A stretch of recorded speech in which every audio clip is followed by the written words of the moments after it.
ടൂജീസ് favourite വേൾഡിന്റെ വചന കേൾവിയിലേക്ക് എല്ലാവർക്കും സ്വാഗതം. പ്രതിദിന വിശുദ്ധ വേദപുസ്തക വായന 1127 ദിവസം. അപ്പോസ്തലനായ പൗലോസ് തിമോഥെയോസിന് എഴുതിയ 2-ാം ലേഖനം 4-ാം അധ്യായം. ഞാൻ ദൈവത്തെയും ജീവികൾക്കും മരിച്ചവർക്കും ന്യായവിസ്താരം നടത്തുവാനുള്ള ക്രിസ്തു യേശുവിനെയും സാക്ഷിവെച്ച് അവന്റെ പ്രത്യക്ഷതയും രാജ്യവും ചൊല്ലി സത്യം ചെയ്ത് കൽപ്പിക്കുന്നത്: വചനം പ്രസംഗിക്ക, സമയത്തിലും അസമയത്തിലും ഒരുങ്ങി നിൽക്ക, സകല ദീർഘക്ഷമയോടും ഉപദേശത്തോടും കൂടെ ശാസിക്ക, തർജ്ജനം ചെയ്യുക, പ്രബോധിപ്പിക്ക. അവർ പത്യോപദേശം പൊറുക്കാതെ കർണരസമാകുമാറ് സ്വന്തം മോഹങ്ങൾക്കൊത്തവണ്ണം ഉപദേഷ്ടാക്കന്മാരെ പെരുക്കുകയും സത്യത്തിന് ചെവി കൊടുക്കാതെ കെട്ടുകഥ കേൾപ്പാൻ തിരികെയും ചെയ്യുന്ന കാലം വരും. നീയോ സകലത്തിലും നിർമ്മതൻ ആയിരിക്ക, കഷ്ടം സഹിക്ക, സുവിശേഷകന്റെ പ്രവൃത്തി ചെയ്യുക, നിന്റെ ശുശ്രൂഷ നിറപടിയായി നിവർത്തിക്ക. ഞാനോ ഇപ്പോൾ തന്നെ പാനീയ യാഗമായി ഒഴിക്കപ്പെടുന്നു. എൻ്റെ നിര്യാണകാലവും അടുത്തിരിക്കുന്നു. ഞാൻ നല്ല പോർ പൊരുതു, ഓട്ടം തികച്ചു, വിശ്വാസം കാത്തു. ഇനി നീതിയുടെ കിരീടം എനിക്കായി വച്ചിരിക്കുന്നു.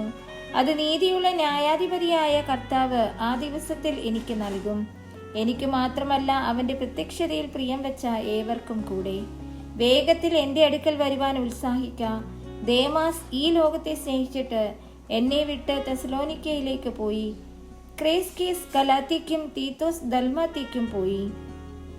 ലൂക്കോസ് മാത്രമേ എന്നോട് കൂടെയുള്ളൂ. മർക്കോസ് എനിക്ക് ശുശ്രൂഷയ്ക്കായി ഉപയോഗമുള്ളവനാകയാൽ അവനെ കൂട്ടിക്കൊണ്ടുവരിക. തീക്കോസിനെ ഞാൻ എഫസോസിലേക്ക് അയച്ചിരിക്കുന്നു.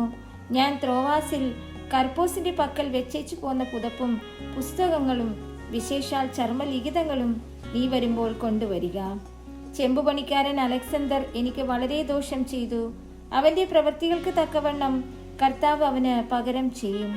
അവൻ നമ്മുടെ പ്രസംഗത്തോട് അത്യന്തം എതിർത്തു നിന്നതുകൊണ്ട് നീയും അവനെ സൂക്ഷിച്ചുകൊള്ളുക.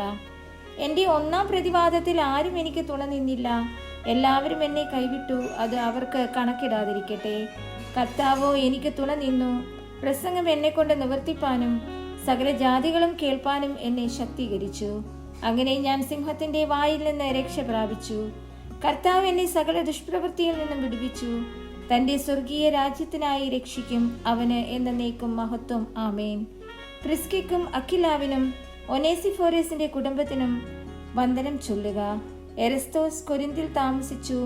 ത്രോഫിമോസിനെ ഞാൻ മിലേത്തിൽ രോഗിയായി വിട്ടേച്ചു പോന്നു. ശീതകാലത്തിന് മുൻപേ വരുവാൻ ശ്രമിക്ക. യൂബുലോസും പൂദേസും ലീനോസും ക്ലൗദിയയും സഹോദരന്മാരെല്ലാവരും നിനക്ക് വന്ദനം ചൊല്ലുന്നു. യേശുക്രിസ്തു നിന്റെ ആത്മാവോട് കൂടെ ഇരിക്കട്ടെ.